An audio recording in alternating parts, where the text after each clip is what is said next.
And Freddie Couples with his second shot. Yeah, 79 yards left of the hole, Gary, and if that ball had gone another yard or so right and gained any momentum going down that slope. But it's Fred Couples, and it's almost Masters time. That's right. And it's near the water, and they don't go in the water. Can you say 12? Hole's cut just about 5 paces over a ridge on the rear plateau in the green. Ball a little bit below his feet, wind coming from the left. I think this would be a shot he'd try to maybe carry just to the crest of the hill, let it jump once and see if he can get it to spin. 78, huh? You got it. Yes. Sort of the last good chance on a par 4 to make birdie, isn't it, Gary? Yes, I would I would agree with that, Johnny.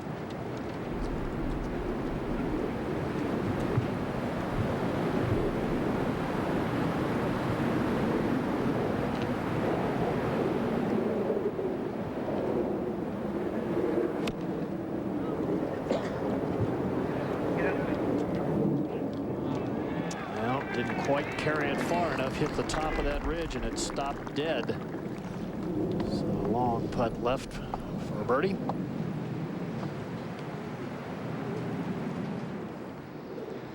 Fred Couples trying to become the oldest player in the history of this event. It's got a history more than 6 decades. And Couples out at the 12th, Gary. Well, lengthy birdie putt here. Raj appears to be, what, just under 30 feet? Yeah, just inside 30 feet, and a putt that's slightly uphill. Green is kind of coming against him left to right, and that's the way the putt should move.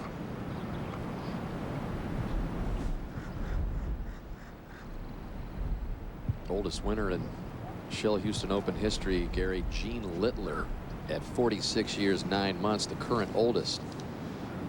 So Fred at 49 years 6 months and a couple of days would eclipse Littler. Well, maybe to win when you get old, you have to be a sweet swinger like Gene Littler or Freddie Couples.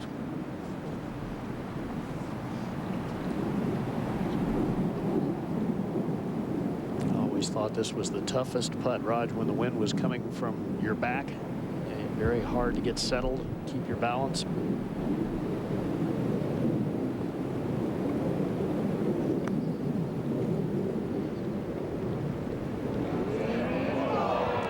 Okay. At the 13th. Got a pretty big hook wind here, and it's a bit of a dogleg right, and he might be leaving it right. No, he's playing a big draw. It's coming back, Johnny. This is a big tee shot here. All right, a draw. You know, one thing I liked about Greg Norman and always have is that he'll answer a question. He'll give you an answer. All right, another look at this beautiful swing.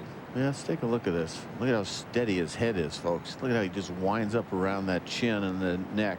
Really good. Doesn't move off the ball at all. If anything, he's got weight almost on the left side, and then he drops the right elbow in the slot there, a lot of angle, and then he releases that right hand and stays down. Look at how the head is down. If you guys out there would do that, stay down, see how he has that angle.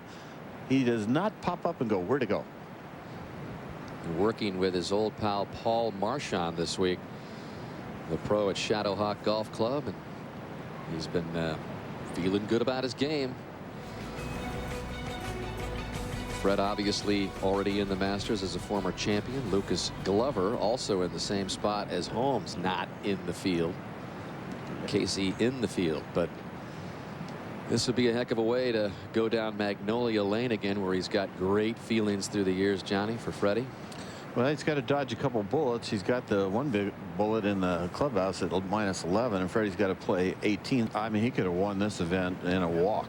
He really was in a great position at one point to just win this by 4 or 5 shots. Okay, it just Freddie sort of fell apart. Yeah, Freddie over at 13, Roger.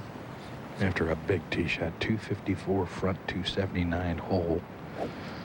Hole cut on the extreme right-hand side of the green. He can't really get it to hole, but if he can get it up into the center of the green, that'd be a heck of a shot. If Freddie wants to win, he needs about a 2-shot cushion going into 16, maybe even a 3. I really believe that, and this is one of the cushion holes right here. After that amazing drive, Roger, he could get easily to 13 under par, which gives him the 2-shot cushion on Holmes. And you would think he's got this hole and he's got 15, another par 5, and he would have to take advantage of these holes. Yep. He's got the length.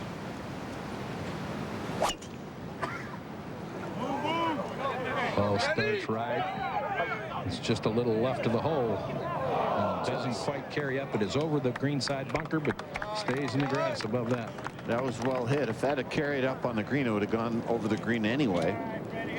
So Couples with a one-shot lead from that light Masters-like rough. Fred Couples and Roger, this is looks pretty doable here, huh? Yeah, it is. I mean, it couldn't have ended up in a better spot. Got a good lie on an uphill slope, which will help him get the ball up in the air and land it softly.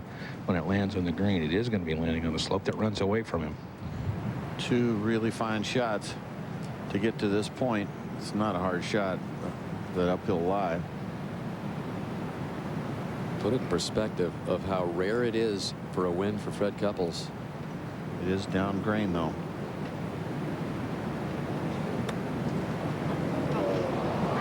Oh, not the time we want to be doing that. Sort of looked up. You know, That's surprising. That's really a poor shot there. yeah, you know, he was in a position there, really, I think, to probably win the tournament with a birdie there. Really a good chance. Well, let's get a closer look here, see if we can figure out what happened. Take a look at his head. He comes down, loops it in, comes down too deep, and he did not stay down on it very well. But I see that over and over by pros. They sold the club. They sold the club down too deep, and watch when he hits the club. I'll bet you he hits the top of the club. Watch this. This ball is going to hit the very top. Well, not too bad, just about a groove or 2 up. But he got the dirt. He caught dirt before he got the ball. And so, of course, it slowed the club head speed and chunked it. So now the birdie is a ways away, still chipping. Back in his stance. It's definitely makeable. And he's still not in for par. A nervous distance to stay at 12 under.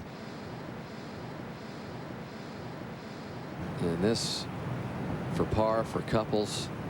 Bogey here would be really painful to take. But Fred saves it. Still, though, had a great chance to make birdie there. Stays at 12 under. 1 clear. J.B. Holmes in at 11 under. Casey working on an 11 under score. Who's going to win the Shell Houston Open?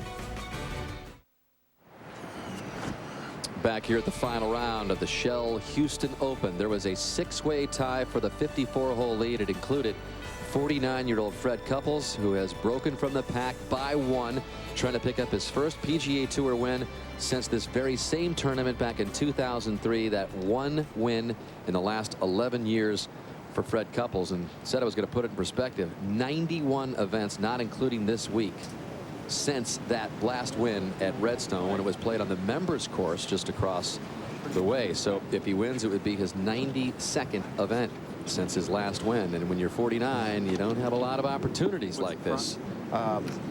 Really, to set this scene, so to speak, you have to know the course average is 3 shots higher than it's been the first 3 rounds at 74.5. Danny? Yeah, there's Joe LaCava. We talked about starting his 20th season here with Fred.